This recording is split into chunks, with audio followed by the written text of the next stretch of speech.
কবিগুরু রবীন্দ্রনাথ ঠাকুরের কবিতা রাজা ও রানী। এক যে ছিল রাজা, সেদিন আমায় দিল সাজা।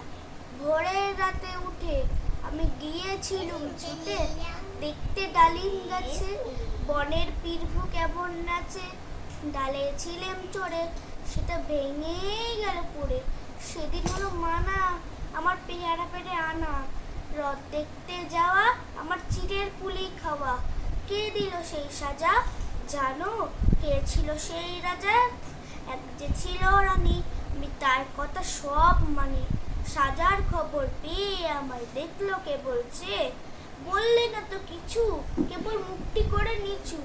আপন ঘরে গিয়ে সেদিন কইল আগুন দিয়ে, হলো না তার খাওয়া কিংবা রথ দেখতে যাওয়া।